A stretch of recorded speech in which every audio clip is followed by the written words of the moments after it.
There is an obvious difference between intersex people and Satanists. Satanists, although they believe androgyny is more holy, Satanists stink. The Bible says they have noses, but they smell not. So it gives like a riddle about Satanists, because they're dead. They are the Nephilim or whatever. They're the born dead. They have noses, but they smell not, and they do exist.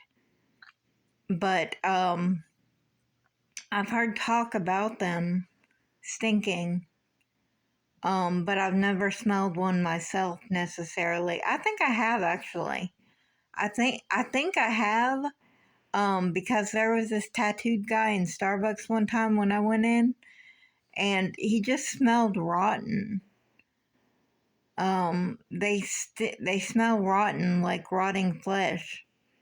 They smell like a rotten ham or something. They smell like spores. It's a smell all its own, but if you smell it, you'll recognize it. So I think I actually have smelled it.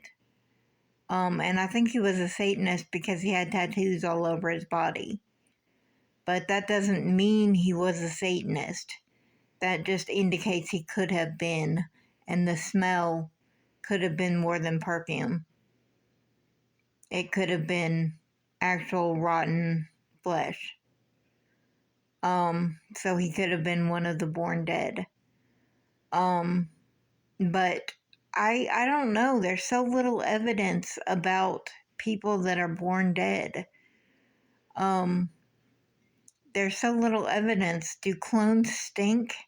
It makes you wonder if clones smell bad too.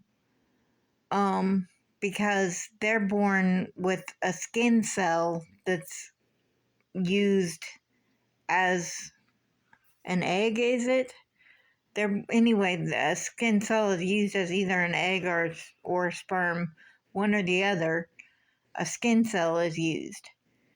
So it's technically dead. It's technically something that it shouldn't be. Does that stink? That raises that question. And I don't know because I've never been around a clone that I know of. But that would be interesting to find out. But I believe that there are people that are born dead walking around that smell bad, and they don't know that they smell bad. The only people I've ever heard of that smell bad, though, that know they smell bad, the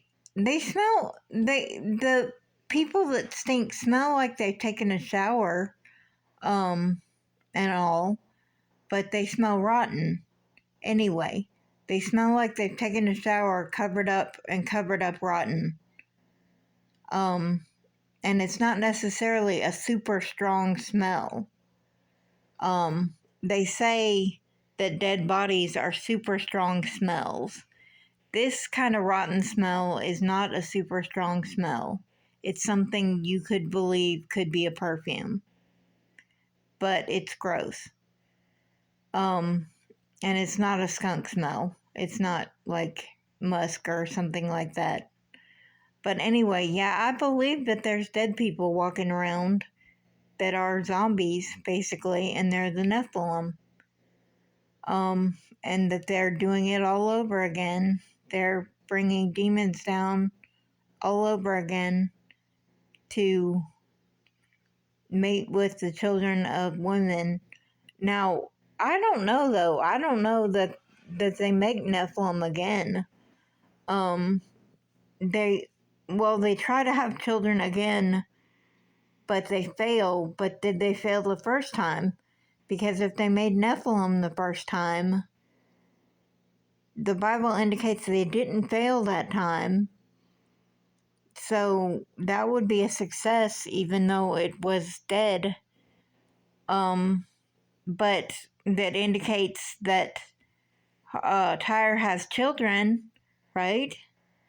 So if Tyra has children, in the end, it's the same thing as the Nephilim happening all over again. So even though they're there, they're dead. So it's not a success, even though they render it as a success because they're men of renown. So apparently, if Tyra has children again, everybody thinks she has children. Apparently, she's got dead children, from best I can figure.